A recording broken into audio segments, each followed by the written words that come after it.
Jadi ketika beliau hidup, Nabi SAW, beliau tidak selamat 100% dari bahaya-bahaya. Beliau mengalami apa yang dialami oleh manusia biasa.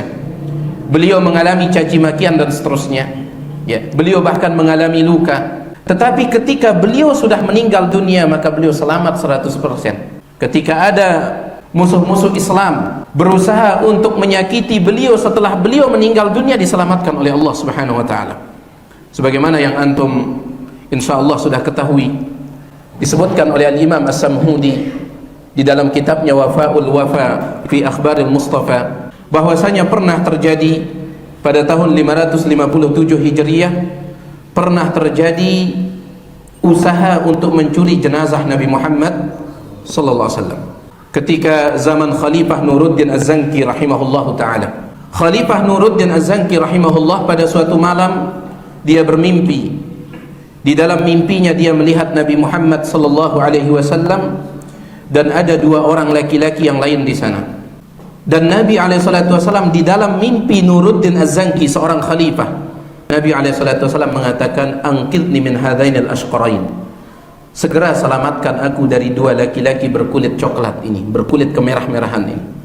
Maka khalifah pun bangun dari tidurnya. Kemudian dia ambil air wudhu, kemudian salat tahajud. Selesai salat tahajud, masih ada sisa malam, akhirnya dia tidur lagi. Di tidurnya yang kedua, lagi-lagi mimpi yang sama.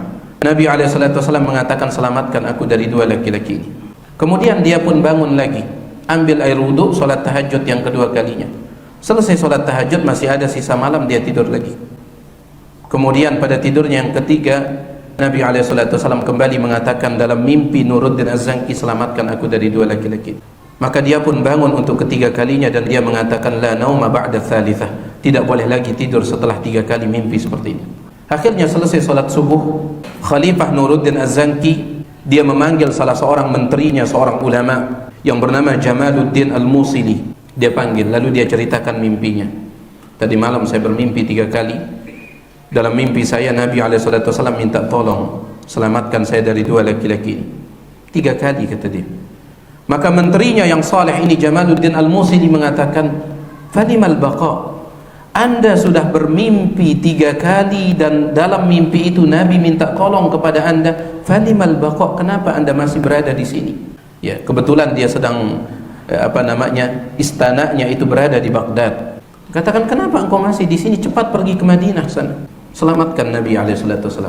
Maka khalifah ini mengatakan, saya tidak akan berangkat kecuali bersamamu. Kita berdua berangkat.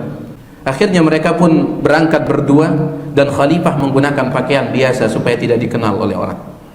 Singkatnya, sesampai di kota Madinah, dia panggil gubernur Madinah. Dia katakan, kumpulkan semua penduduk Madinah. Saya ingin membagi sembako kepada mereka. Kumpulkan. Dikumpulkan. Maka dia pun mulai satu demi satu diberikan sembako. Sambil dia menyerahkan sembako, sambil dia lihat wajah orang yang dia berikan. Jangan-jangan itu dua laki-laki yang dia lihat dalam mimpinya, yang Nabi SAW mengatakan, selamatkan aku dari dua laki-laki. Semua penduduk Madinah sudah dapat sembako, tidak ada dua laki-laki itu. Maka dia pun bertanya kepada gubernur, apa iya semua penduduk Madinah sudah engkau panggil? Kata gubernur, iya, semua penduduk asli Madinah sudah saya panggil. Tapi ada dua orang laki-laki, bukan penduduk asli Madinah, berasal dari Maroko. Mereka datang melakukan ibadah haji katanya. Setelah selesai ibadah haji, mereka datang ke Madinah dan mereka mengatakan, kami betah di Madinah dan mereka punya rumah. Beliau katakan, panggil dua laki-laki tersebut. Dipanggillah dua laki-laki itu dan ternyata itu dua laki-laki yang dilihat dalam mimpinya.